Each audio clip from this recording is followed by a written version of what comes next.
Kali ini kita akan membahas isu yang ini sedang heboh-hebohnya gitu ya. Pak Luhut nih marah atau boleh dibilang nggak terima ya gitu. Indonesia turun peringkatnya nih turun sekitar 17 peringkat begitu ya. Nah, seperti biasa sebelum kita memulai membahas begitu ya di segmen kali ini, kita biasanya selalu bertanya dulu ya ke tim redaksi nih, apa sih sebetulnya yang ingin dicapai dari membahas topik mengenai Luhut yang ternyata kecewa begitu dengan peringkat yang dibuat oleh World Bank gitu. Anda sendiri melihatnya seperti apa, Mas Luki?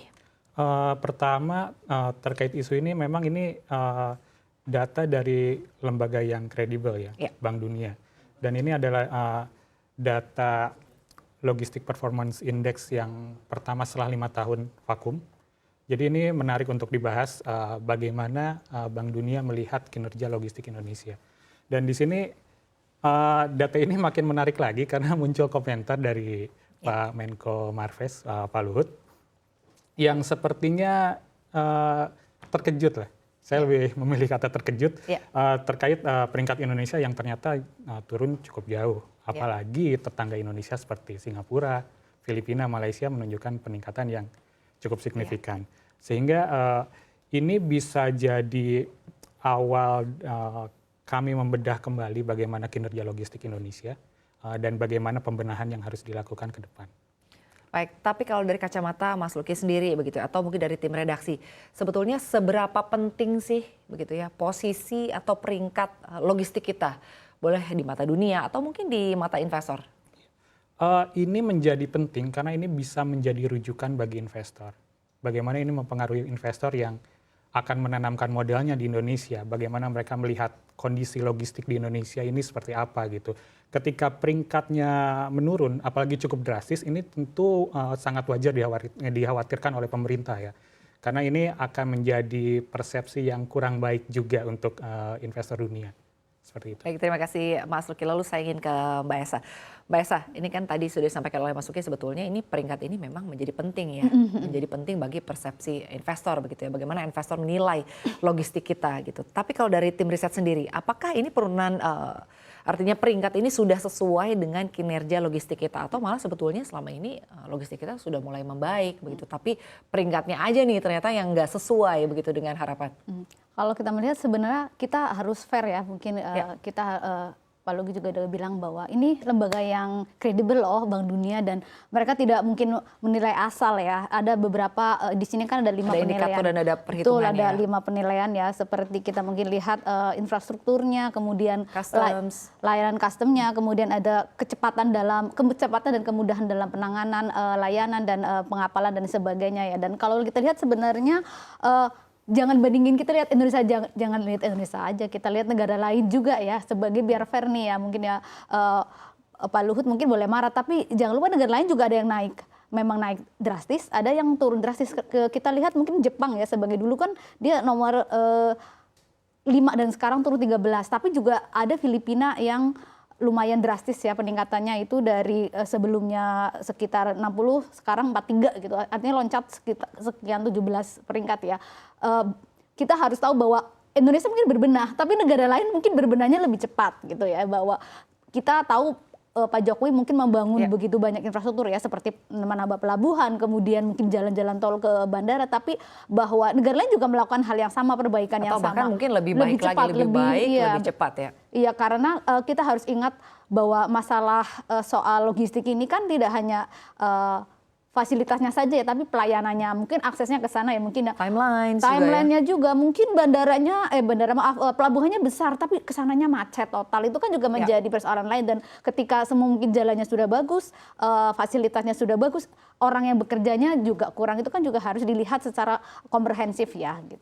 Ya, tapi kalau berbicara mengenai indikator ya, tadi kan indikatornya ada timeline, lalu juga ada customs, ada international shipment, lalu juga ada infrastruktur begitu ya, dan terutama ini juga mungkin yang jadi perhatian bagi investor adalah service ya, quality. Nah, kalau untuk Indonesia sendiri, menurut kacamata tim riset, mana sebetulnya yang masih menjadi beban atau mungkin masih harus banyak diperbaiki nih dari indikator-indikator yang baru saja disebutkan?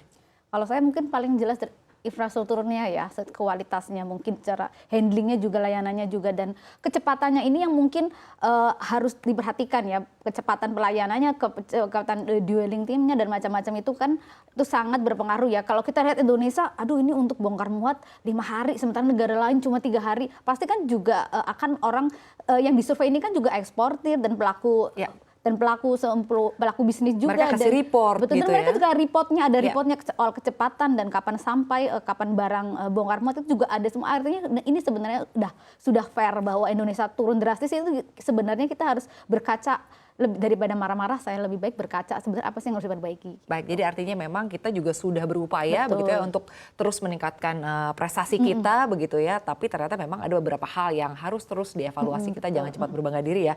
Artinya walaupun kita lihat infrastruktur sudah berjalan baik begitu ya, tapi ternyata timeline juga menjadi poin penting utamanya bagi pengusaha. Nah, kalau dari tim redaksi sendiri begitu ya, dari kelima indikator tadi yang sudah disebutkan, apa sebetulnya yang masih menjadi beban bagi Indonesia begitu untuk bisa menempati posisi yang jauh lebih baik lagi begitu.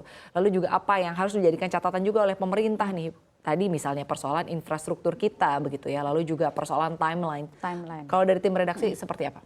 Ya, saya sepakat dengan tim riset bahwa yang paling menjadi PR sekarang adalah timelines. Ini memang jadi isu juga di negara-negara lain. Cuma di Indonesia memang isu ini apa ya, bisa dibilang paling kencang dibandingkan dengan beberapa indikator lain. Untuk infrastruktur, saya sepakat infrastruktur dibangun megah, bagus. Jalanan sudah bagus gitu. Tapi akses menuju pelabuhan, mungkin tempat parkir truk dengan pelabuhan, negara kita negara kepulauan, tempat bongkar muat, betul. Sewa dan lain-lain. Dan akhirnya ini ketepatan waktu yang terganggu ini akhirnya menjadi tambahan biaya untuk para pengusaha, dan ini menjadi problem yang menurut saya sangat serius. Sudah bertahun-tahun terus didiskusikan, sudah bertahun-tahun dicari pemecahan masalahnya, tetapi terus terulang. Bahkan ketika infrastruktur sudah dibangun dengan sedemikian rupa. Baik, artinya memang ini banyak sekali faktor, tapi faktor yang menjadi penting di antara indikator-indikator tadi itu adalah infrastruktur dan juga mengenai timelines begitu yang diharapkan oleh para investor ini tentunya harus bisa lebih punya kinerja lebih baik lagi begitu ya. Nah, tapi kalau berbicara mengenai peringkat atau ranking yang dikeluarkan oleh World Bank ini, sebetulnya ini setiap berapa lama, setiap berapa waktu, dan biasanya Indonesia ini posisinya ada di mana sih sampai-sampai Pak Luhut ini nampaknya kurang terima begitu dengan peringkat yang saat ini kita terima gitu.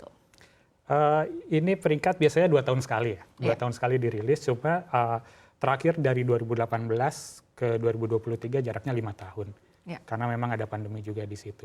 Ini mungkin dengan jarak 5 tahun ini mungkin Pak Luhut penasaran, banyak yang perlu ditanyakan.